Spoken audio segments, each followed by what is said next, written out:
Have you ever noticed how there's a strange feeling when you start to have a little money left in your account, but it doesn't bring the peace of mind you thought it would? It seems contradictory, because for a long time you believed the problem was simply not having money. But when it starts to appear, even if it's just a different kind of anxiety shows up, mori constanti, as if now you have something to lose, and that feels even scarier than having nothing at all. Maybe you've felt this without being able to fully explain it. That feeling of looking at your balance and thinking, what if this runs out?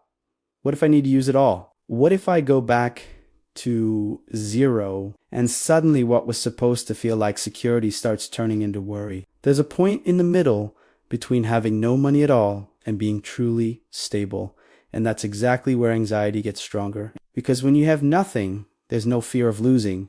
But when you have a little still, not enough to feel safe, your brain goes into constant alert mode, as if it's trying to protect something fragile all the time. It's like carrying something valuable in your hands.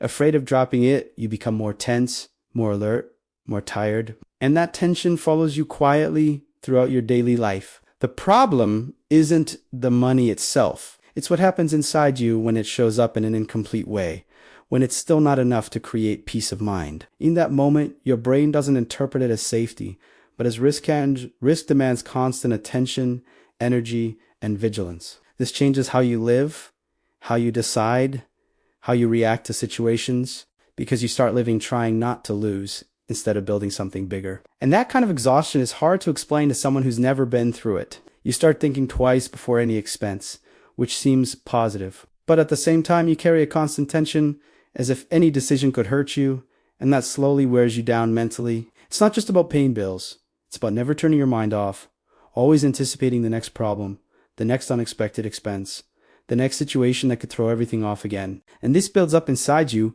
creating a constant feeling of fatigue, of always running without getting anywhere, of always trying to stay afloat instead of moving forward. How many times have you tried to get organized, tried to save money, tried to do everything right, and still something happened that pushed you almost back to the beginning? An unexpected situation, a bill that showed up out of nowhere, an expense you couldn't avoid, and suddenly all that effort from months disappears in just a few days. And the worst part isn't just losing the money. It's the feeling that comes after, the discouragement, the frustration, the idea that maybe trying isn't worth it, that maybe you'll never get out of this. And without realizing it, you fall into a cycle where you try.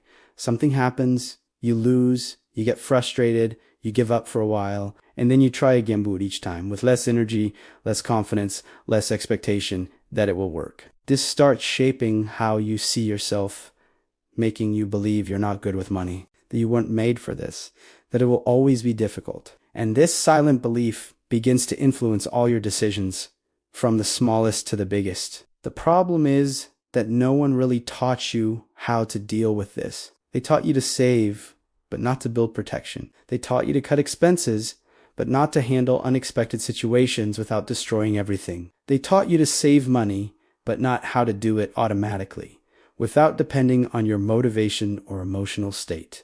So you end up trying to apply isolated rules to a life full of unpredictability, emotions, and moments when you're not at your best and it never holds up. Every time you have to decide whether to spend or not, you're using mental energy. Every time you have to remember to save money, you're creating another chance to fail. And every time your financial life depends on you being okay, motivated, and disciplined, you're leaving it vulnerable to your ups and downs, because you won't be okay every day. You won't always be motivated, and that's normal. That's human. What changes the game isn't trying to be perfect, it's needing to decide less. Because the more decisions you have to make throughout the day, the more tired you get, and the more likely you are to make mistakes. And when you make a mistake, it's not just the money that goes away. Your confidence goes to your sense of control, your motivation to keep trying. That's why relying on willpower doesn't work, because you're trying to fight something that will always exist. Your fatigue, your emotions, your mood swings.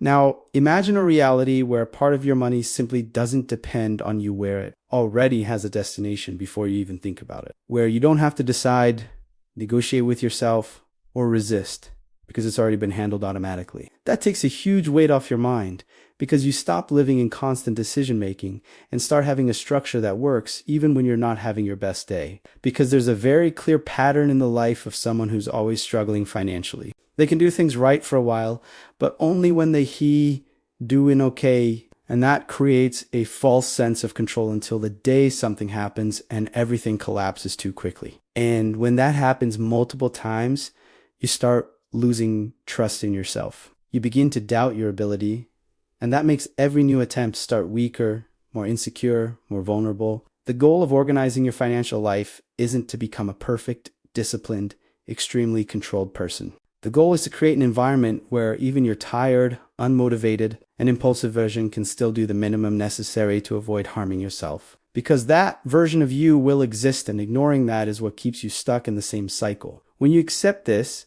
you stop blaming yourself and start building something smarter, something that works in real life, not just in theory. Money isn't just about numbers, it's about behavior, especially in moments when you're tired, frustrated, or just trying to ease your mind. Those are the moments when the most important decisions are made. And if you don't have a structure that protects you from that, you'll keep repeating the same patterns without even realizing it. And that's why creating distance between you and your money is so important, because the more it depends on your impulsive decisions, the more vulnerable it becomes. And the more automatic the process of protecting part of it is, the less room you leave for mistakes. That doesn't mean you'll never make mistakes. Again, it means your mistakes won't have the power to destroy everything you've built. Over time, a different feeling starts to emerge. It's not excitement, it's not euphoria, it's something quieter, more stable, the feeling of being in control, even when life isn't perfect. You begin to notice that small problems don't affect you like they used to, that you can handle things without panic, that you no longer live with that constant fear that everything might fall apart at any moment. But this process isn't fast, it's built with consistency, with small actions protected by a system that keeps working even when you're not okay. In the beginning, it feels slow, like it's not making a difference. And that's exactly the point where most people give up, because they haven't felt the real effect yet. They haven't crossed that point where the pressure truly starts to ease. But when you keep going, even without seeing big results at first, you start to cross that invisible line, and then everything changes. You stop living in survival mode and start living in decision mode.